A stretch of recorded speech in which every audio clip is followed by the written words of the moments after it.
Good morning, class 8th.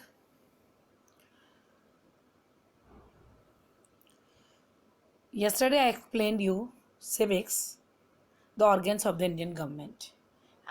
We are learning or reading legislature.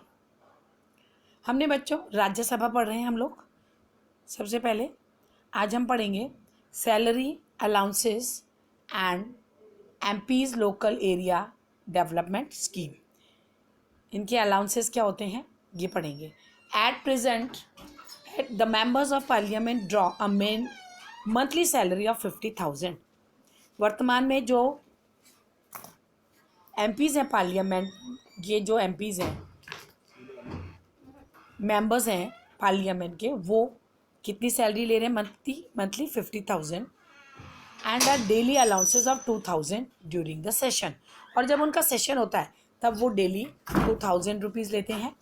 They are also entitled to accommodation in Delhi, free travel throughout India and free 1,50,000 local calls in an year along with pension of ₹8,000. उनको ये सारी facilities मिलती हैं कि accommodations यानी दिल्ली में रहने के लिए घर मिलता है, ट्रैवलिंग मिलती है, पेंशन भी मिलती है. एमपीज़ का मतलब होता है बच्चों मेंबर ऑफ पार्लियामेंट, लोकसभा के जो सदस्य होते हैं जिन्हें हम सांसद भी कहते हैं. अभी हम राज्यसभा का पढ़ रहे हैं. हाँ sorry. Under the MP local area development scheme a member of the Rajya Sabha can spend annually up to 5 crore rupees in a state or which he representative in consultation with the district magistrate. ये जो members होते हैं बच्चों, ये district magistrate कहते हैं DM को. उनको अपने एरिया में 5 करोड़ रुपए खर्च करने के लिए मिलते हैं, लेकिन वो अपने डीएम से सलाह करके खर्च कर सकता है. ये तो हमने आपको पढ़ाया राज्यसभा. अब हम पढ़ते हैं Lok Sabha, the house of people. मैंने आपको बताया था बच्चों राज्यसभा के जो मेंबर्स हैं वो इनडायरेक्टली चुने जाते हैं, जबकि लोकसभा के द हाउस ऑफ पीपल इसीलिए कहा जाता है कि इनको हम स्वयं चुनते हैं. The Lok Sabha in the house of people it is also called the lower house और द पॉपुलर हाउस. ये ज़्यादा पॉपुलर और कहलाता है और इसे हम लोअर हाउस भी कहते हैं. कंपोजिशन ऑफ द लोकसभा, कैसे लोकसभा बनती है, चयनित होती है. The Lok Sabha is composed of representatives of people chosen by direct election on the basis of adult suffrage. The maximum strength of the house एनवर्स by the constitution is now 552 530 members to represent the states, 20 members to represent the union territories, and not more than 2 members of the Anglo-Indian Committee to be nominated by the president. बच्चों लोकसभा के जो members हैं they members we choose of our own choice. इनको हम खुद चुनते हैं.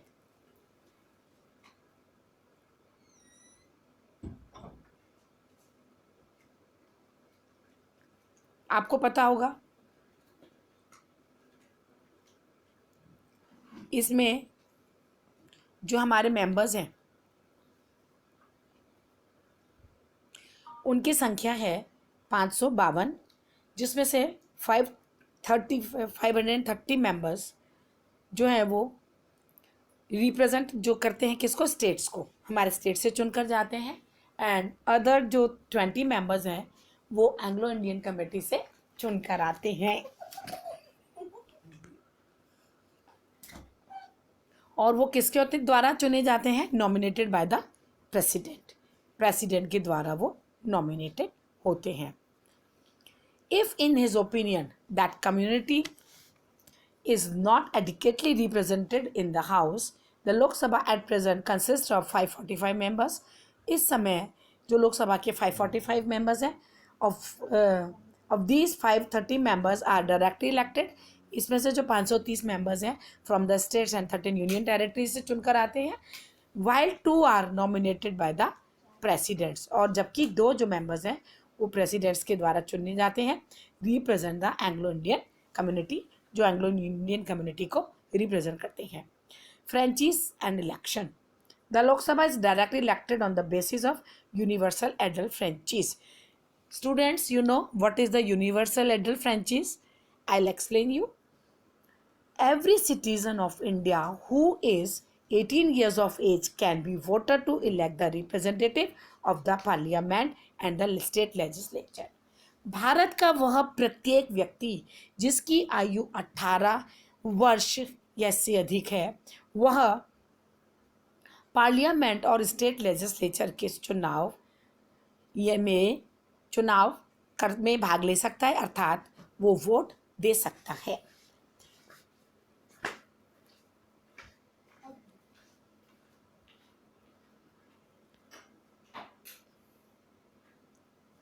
He possesses this right without any discrimination of caste, creed, color, religion or belief. यह उसका जो वोट देने का अधिकार है, वह अधिकार उसमें बिना किसी बाधा के, चाहे वो किसी भी कास्ट का हो, सेक्स का मतलब मेल हो फीमेल हो, किसी भी रिलीजन में विश्वास करता हो, किसी भी कलर का, नहीं काला हो गोरा हो, किसी का भी हो, यह वोट देने का अधिकार सबको है. Qualification of the Lok Sabha members. Lok Sabha member जो बनता है, चुनाव लड़ता है, उसके लिए क्या क्वालिफिकेशन होनी चाहिए, योग्यता है. In order to choose as a member of the Lok Sabha a candidate must be a citizen of India. Number 1 आपको पता है, he should be a citizen of India, से भारत का नागरिक होना चाहिए. 25 ईयर्स ऑफ एज और अबव, उसकी आयु कम से कम 25 वर्ष या उससे अधिक होनी चाहिए. possessing such other qualification as may be fixed by a law of the parliament. कानून, पार्लियामेंट के जो कानून रूल्स के अनुसार और जो क्वालिफिकेशंस है उसको खरा उतरना चाहिए. Registered as a voter in any of the parliamentary constituencies, उसको एज अ वोटर किसी भी पार्लियामेंट कॉन्स्टिट्यूंसी में रजिस्टर होना, उसका वोटर लिस्ट में मतलब नाम होना चाहिए. डिस्क्वालिफिकेशंस, ये तो है, कब उसको डिस्क्वालीफाई कब कर सकते हैं. A candidate shall be disqualified to become a member of the Lok Sabha और Rajya Sabha if she or he, किसी भी व्यक्ति को राज्यसभा या लोकसभा के मेंबर से कब वंचित किया जा सकता है. होल्ड्स एन ऑफिस और प्रॉफिट ऑन द सेंटर और अ स्टेट, यदि वह किसी सरकारी, चाहे वो केंद्रीय नौकरी सरकारी हो, यूनियन गवर्नमेंट हो, स्टेट गवर्नमेंट में जॉब कर रहा हो, वो चुनाव नहीं लड़ सकता. Is of unsound mind and has been declared by a component court, यदि कोर्ट के द्वारा उसे पागल या दिवालिया घोषित कर दिया हो. इज एन अनडिस्चार्ज इंसॉल्वेंट, या उसके ऊपर कोई चार्ज लग रहा हो. इन अ प्रोक्लेम ऑफेंडर और क्रिमिनल, या उसे किसी क्राइम में सजा याफ्ता हो. Term of the Lok Sabha, Lok Sabha का कार्यकाल कितना है. The term of the Lok Sabha is 5 years, but it can be dissolved earlier by the president on the recommendation of the prime minister, as happened with the 11th and 12th and 13th Lok Sabha, which has dissolved on 4 December 1997, 26 April 1999 and 6 February 2004 respectively. Lok Sabha कब भंग हो सकती है. पूरी तरह से भंग होती है जबकि प्रेसिडेंट के द्वारा, और किसको रिकमेंडेशन किसने किया हो, प्राइम मिनिस्टर ने. वो तब होती है जब, इसमें ये नहीं लिखा है बच्चों, लेकिन इसमें जब विश्वास मत खत्म हो जाता है मेंबर्स का, जैसे कि 11, 12 एंड 13 लोकसभा में ऐसा हो चुका है. 4 दिसंबर 1997, 26 अप्रैल 1999 and 6 February 2004. During a proclamation of emergency, the parliament can exceed its own term by 1 year on a time. The extension cannot continue beyond 6 months after the proclamation of emergency has ceased to exist. यदि कभी कोई आपातकालीन स्थिति आ जाती है, ऐसी स्थिति में लोकसभा का चुनाव नहीं हो पाता और आगे के लिए एक्सटेंड हो जाती है वो. लीडर ऑफ द हाउस, इस हाउस का लीडर कौन होता है. The prime minister is the leader of the house. He is in this capacity, he is given a special seat on the treasury benches. बच्चों ध्यान से सुनिए, लोकसभा का जो लीडर है वो होता है प्राइम मिनिस्टर और उसके पास सारे अधिकार होते हैं। उसके बाद वो अपनी काउंसिल ऑफ अपनी जो मंत्रिमंडल का विस्तार करता है, कैबिनेट मिनिस्ट्री बनाता है। Leader of the opposition. बच्चों एक बात ध्यान से सुनिए, ये जो इलेक्टेड मेंबर्स हैं ये तो आते ही हैं पार्लियामेंट में, इसके अलावा अपोजिशन में जो सरकार इनके अपोजिशन यानी जो हार जाती है कम वोटों से, वो इनके अपोजिशन में होती है और उसका भी एक लीडर होता है। जैसे इस समय कौन सी सरकार बैठती है अपोजिशन में? कांग्रेस की गवर्नमेंट है ना, और उसका लीडर कौन बैठता है? राहुल गांधी, सोनिया गांधी, यही लोग हैं जिसको हम बोलते हैं the president of the opposition party. The leader of the second largest political party, जो सेकेंड लार्जेस्ट पॉलिटिकल पार्टी होती है वो in the house is recognised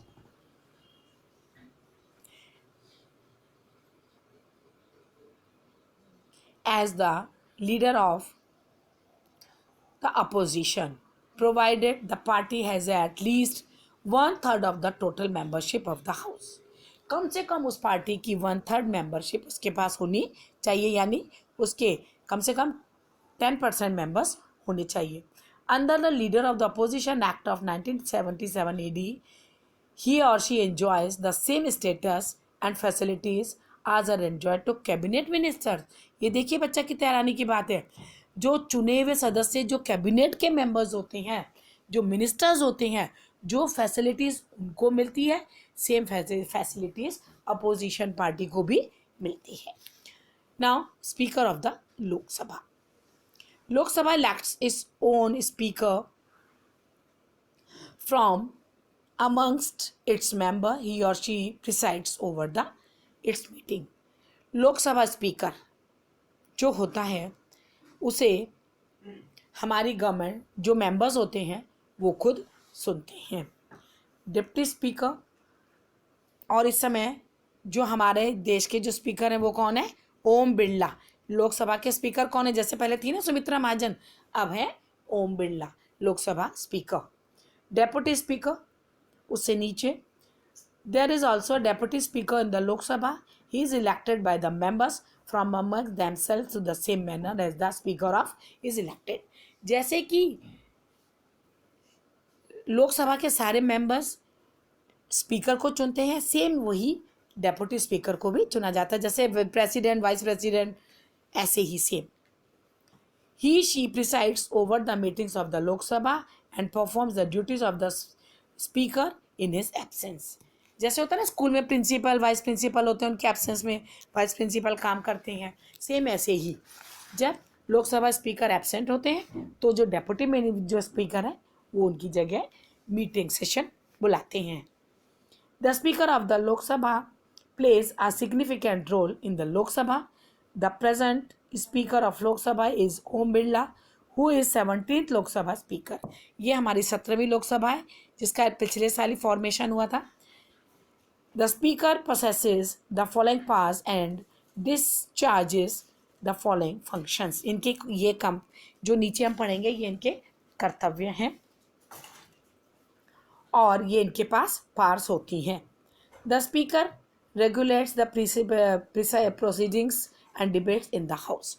प्रतिदिन इनका डिबेट होता है। आपने देखा होगा ना स्पीकर होते हैं खड़े होकर, ये लोग चिल्लाते हैं, वो कहते हैं बैठ जाओ, सबकी बात सुनते हैं, फिर अपना डिसीजन देते हैं। ही और she decides whether a bill is a money bill और एन ऑर्डिनरी बिल। और वही डिसाइड करते हैं कि जो बिल आया है वो मनी बिल है या ऑर्डिनरी बिल है।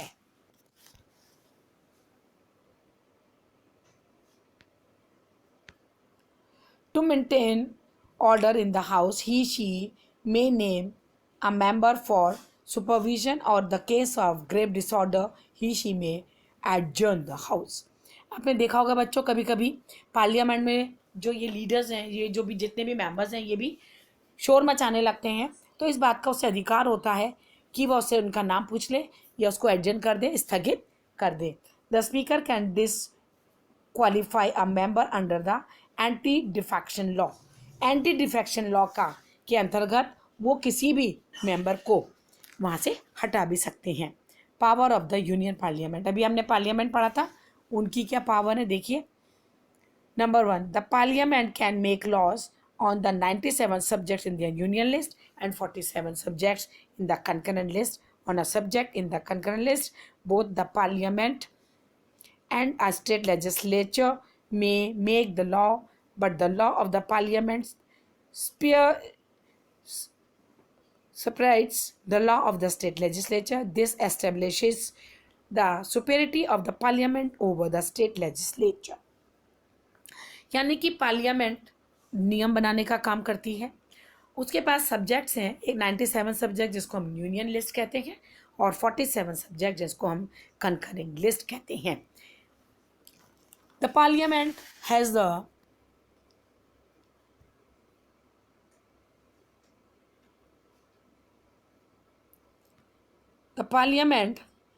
the residuary powers also. It can make law on a subject which is not mentioned in any one of the 3 list. कभी कभी ऐसा भी होता है जो ये इनकी लिस्ट बनी है उसके अलावा भी वो किसी भी सब्जेक्ट पे डिस्कस कर सकते हैं। The state legislature in the concurrent list during the recess of the parliament the president में इशू एंड ऑर्डिनेंसेस। रिसेस कहते हैं ब्रेक, इंटरवल के समय प्रेसिडेंट इसको ऑर्डिनेंस कर सकता है, but it must be approved by both houses of the parliament when they resemble. लेकिन जब दोनों हाउसेस के लोग रिजेंबल तैयार हों, इकट्ठे हों, तभी ऐसा हो सकता है। The ordinance cases cease to operate 6 weeks after the reassembly of the parliament unless approved by the latter earlier. Financial powers, financial यानी वित्तीय पावर कौन सी होती है? The Lok Sabha controls